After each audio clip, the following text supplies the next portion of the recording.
எல்லோருக்கும் வணக்கம். Welcome to உங்கள் நான் கமல்ஹாசன். ஸோ இந்த வீடியோவில் நம்ம கமல் சார் பற்றின ஒரு புதிய தகவல் தான் வந்து டிஸ்கஸ் பண்ண போகிறோம். ஸோ வீடியோக்குள்ளே போகிறதுக்கு முன்னாடி நம்ம சேனல் நீங்கள் புதுசாக இருந்தீங்கன்னா கண்டிப்பாக சப்ஸ்கிரைப் பண்ணிக்கோங்க, வீடியோ மறக்காமல் லைக் பண்ணிக்கோங்க. இப்போ நம்ம வீடியோக்குள்ளே போகலாம். என்னப்பா தம்பி, கமல் சாரோடைய கண்டென்ட்டு 2 மாதம் பண்ணல அப்படின்னு சொல்லி நீங்கள் கேட்குறது எனக்கு புரியுது. ஸோ பிக் பாஸ் வந்து இருக்கிறதுனால அதில் வந்து பார்த்தீங்கன்னா எனக்கு ஃபுல் அண்ட் ஃபுல் ஃபோக்கஸ் போயிடுச்சு. ஸோ கண்டென்ட் எடுக்கிறதுக்கு வந்து பார்த்தீங்கன்னா கமல் சாருக்கு ஏதோ சும்மா எடுத்து பேசுகிற மாதிரி நவம்பர் ஃபுல்லாகவே நான் வீடியோ போட்டேன். அதுக்கடுத்து வந்து பார்த்தீங்கன்னா எனக்கு வந்து கமல் சாரோடைய ரசிகர்களுக்கு ஜஸ்டிஃபை பண்ணுற மாதிரி எனக்கு இல்லை. ஆக்சுவலாக நான் கரெக்டாக கண்டென்ட் எடுக்க முடியல. ஸோ அது வந்து எனக்கும் வந்து கொஞ்சம் ஒரு இதாக இருக்குது. கமல் ஃபேனாக வந்து பார்த்தீங்கன்னா எனக்கும் வந்து ஒரு என்னடா நம்ம சும்மா கடமைக்குன்னு ஒர்க் பண்ணுற மாதிரி ஒரு ஃபீல் வந்துருச்சு. ஸோ அதனால் நான் வந்து பிக் பாஸ்லாம் முடிஞ்சவொடனே எப்பயுமே சீசனாக அப்படி தான் வந்து பண்ணுவேன். பட் நவம்பரில் எப்படியாச்சும் வந்து நான் ஒர்க் பண்ணணும்னு சொல்லி பயங்கர கான்சன்ட்ரேட் பண்ணி தான் ஒர்க் பண்ணேன் நான் இந்த வட்டம் வந்து போன சீசனில் அது கூட நான் பண்ணல. ஆக்சுவலாக 3 மாதம் வந்து அக்டோபர்லேயே நாங்கள் வந்து வீடியோ போடாமல் போயிடுவேன். ஃபுல்லாக ஃபோக்கஸ் பண்ணி பிக் பாஸ் அப்புறம் தான் வந்து வருவேன். பட் இந்த வட்டம் வந்து நிறைய கமல் சார் ஃபேன்ஸ் வந்து எனக்கு வந்து நீங்கள் போடுங்க அப்படின்னு சொல்லி சொன்னீங்க. அந்த ஒரு இதில் நவம்பர் வரைக்கும் வந்துட்டு அதுக்கு மேலே என்னால் கான்சன்ட்ரேட் பண்ண முடியல. ஸோ அதனால் நான் வந்து மன்னிப்பு கேட்டுக்கிறேன். இனிமேல் ரெகுலராக வந்து பார்த்தீங்கன்னா வீடியோஸ் வந்து வரும் அப்படிங்கிறத நான் வந்து இங்கே பதிவு பண்ணிக்கிறேன். சரி, ஓகே.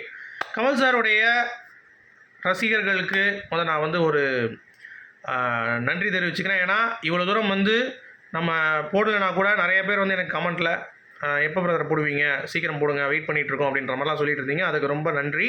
ஸோ இப்போ நம்ம வீடியோக்குள்ளே போகலாம். ஸோ ஃபஸ்ட்டு டாபிக் வந்து பார்த்தீங்க அப்படின்னா, கமல் சார் வந்து பிக் பாஸ் முடிஞ்சோடனே ஃபினாலேயில் வின்னர்ஸ் வந்து அறிவித்த பிறகு ஒரு ஹாப்பினஸ்ஸே அவர் ஃபேஸில் இல்லை அப்படிங்கிறது எத்தனை பேர் நோட் பண்ணிங்க அப்படிங்கிறது தெரில. ஏன்னா இந்த சீசனில் மக்களுடைய ஓட்டு தான் கமல் சார் வந்து கொடுத்துருக்காரு. அதில் எந்த ஒரு மாற்று கருத்தும் இல்லை. பட் இந்த சீசன் விளையாட்டை வந்து பார்த்திங்கன்னா வெளியே வந்து நிறைய பேர் பிஆர் அப்படின்ற அந்த ஒரு கேட்டகரியில் விளையாடுறதும் அவங்கள வச்சு இன்ஃப்ளூயன்ஸ் பண்ணி மக்கள் ஓட்டை வந்து பார்த்திங்கன்னா பண்ணுறதும் அவருக்கு வந்து ஒரு திருப்தி இல்லாத மாதிரி எனக்கு ஒரு ஃபீல் ஆச்சு. அது அவரோட கண்கள்லேயே பார்க்க முடிஞ்சிச்சு.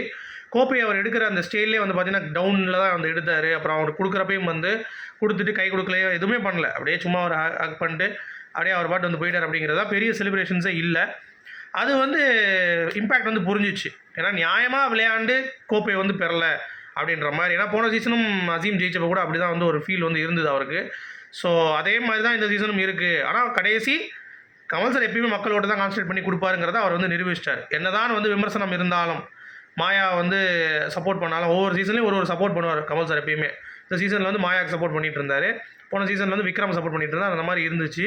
பட் இந்த வட்டம் வந்து பார்த்திங்கன்னா ரொம்ப தெளிவாக ஒரு முடிவு எடுத்து மக்களோடு தான் நான் கடைசி அப்படின்றத க்ளீனாக வந்து காட்டிட்டார். So that's Kamal Haasan for you அப்படிங்கிறதுனா நிறைய பேர் விமர்சனம் இருந்துச்சு, மாயா கொடுத்துருவாங்க அப்படின்ட்டு. ஸோ கமல் சாரால் ஒன்றுமே பண்ண முடியாதாங்க.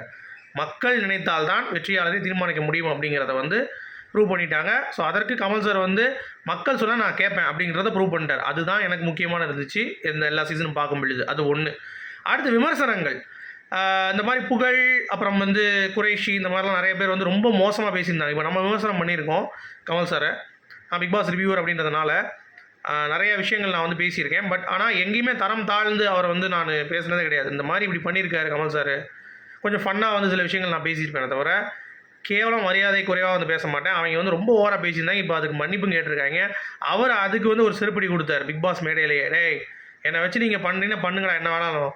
ஆனால் அதுக்கெலாம் ரியாக்ட் பண்ண மாட்டேன். அவங்கள ஒரு மனுஷனாக நான் பார்க்க மாட்டேன், கடந்து போயிட்டே இருப்பேன். அவங்களுடைய சுய இன்பத்துக்கு பண்ணுறாங்க அப்படின்ற மாதிரி சொல்லிட்டு போயிட்டார். சுய இன்பம்னா போதுங்க, அதுக்கு மேலே சொல்ல முடியாது அப்படின்னு சொல்லிட்டு செம கோபத்தில் வந்து பார்த்திங்கன்னா புகழுக்கும் குறைஷிக்கும் வந்து ஒரு பதிலடி கொடுத்தாரு. அது பார்க்கும்பொழுது வேறு லெவலில் இருந்தது.